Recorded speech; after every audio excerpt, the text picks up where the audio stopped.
सुप्रभात मित्रों। मेरा नाम है सैयद वकी और आज मैं इधर अपनी ईएसएल एक्टिविटी करने जा रहा हूँ। और आज मेरा टॉपिक है मेरी माँ कभी नहीं थकती। मेरी माँ कभी नहीं थकती। वो हमेशा मेरे लिए जान तोड़ मेहनत करती है। वो मेरे लिए कभी कुछ कम नहीं करती।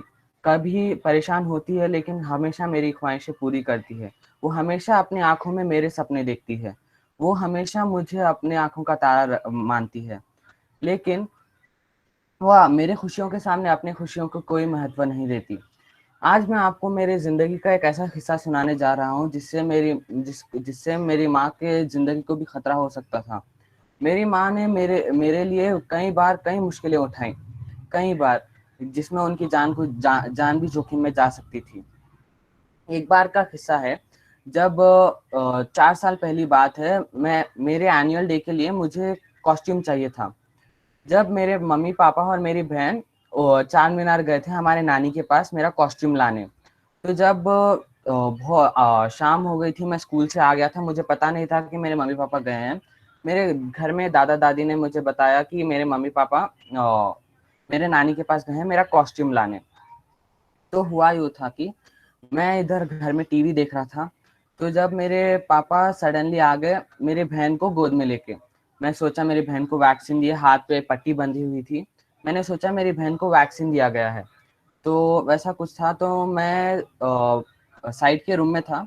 मेरे पापा मेरे दादा-दादी को बोल रहे थे कि मेरे मम्मी और बहन का एक्सीडेंट हो गया। वो लोग गाड़ी चला रहे थे, पीछे से एक डीसीएम आ गई और उनको उनको उन दोनों की टक्कर हो गई। तो मेरी माँ ने मेरे लिए मेरे कॉस्ट्यूम को लाने के लिए मुझे ऐसा लगता है कि उन्होंने मेरे लिए अपनी जान जोखिम में डाल दी और उससे रिकवर होने के लिए उनको कई साल लग गए। और हाल ही का एक किस्सा है जब मेरे पापा की तबीयत बहुत खराब थी। मेरे पापा की तबीयत बहुत खराब होने लगी थी।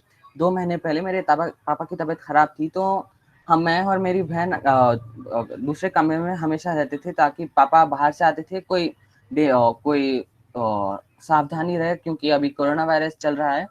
तो एक एक दिन शाम में मैं अपने लैपटॉप में वीडियोज़ देख रहा था।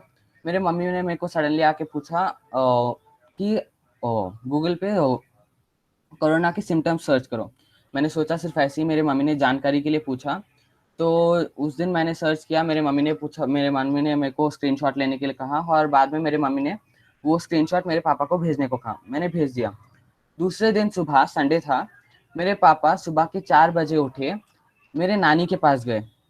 मेरे को मैंने सोचा कि कोई अर्जेंट काम होगा, लेकिन क्या हुआ, वो उधर गए, वो 5 बजे वापस आए। और मेरे मेरे पापा साइड के घर में, हमारा एक अपार्टमेंट है तो हमारे साइड के घर में जाके बैठ गए। उधर मम्मी ने उनको सारी फैसिलिटीज कर दी, पूरा घर साफ कर दिया।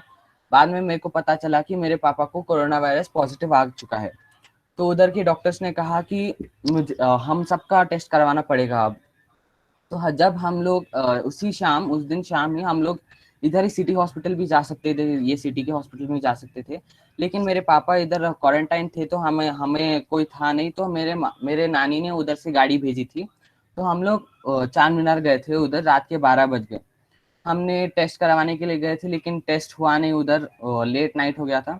तो दूसरे दिन सुबह एग्जाम शुरू हो गए थे।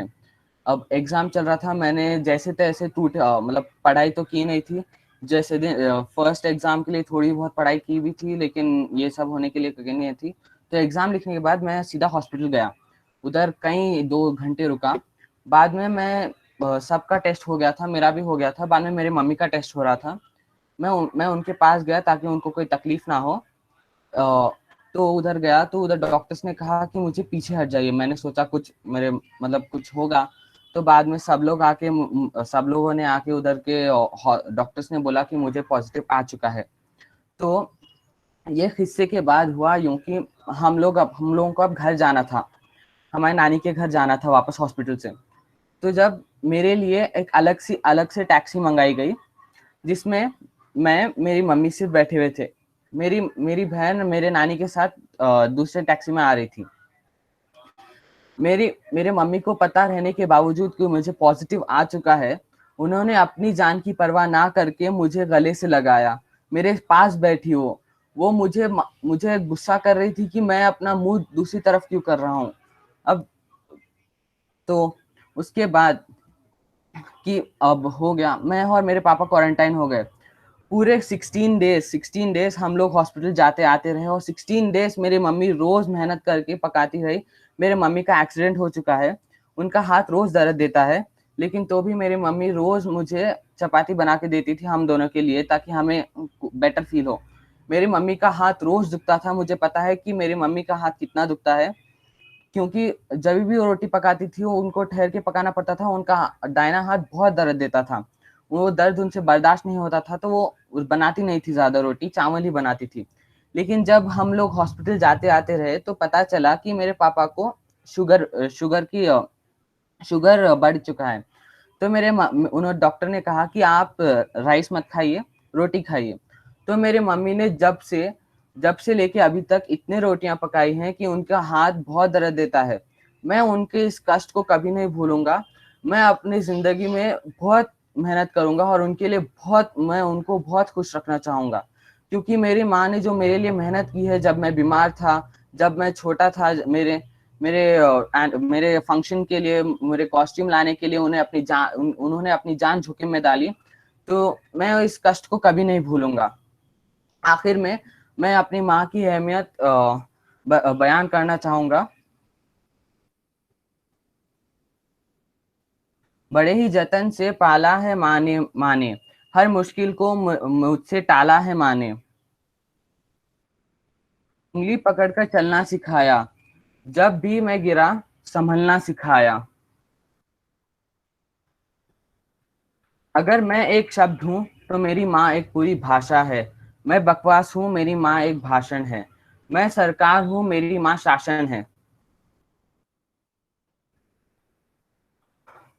मैं लवकुश हूँ, मेरी माँ सीता है।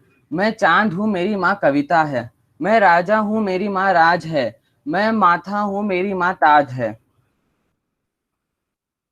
मैं शब्द हूँ, मेरी माँ भाषा है, बस यही मेरी माँ की परिभाषा है। मैं शब्द हूँ, मेरी माँ भाषा है, बस यही मेरी माँ की परिभाषा है। धन्यवाद।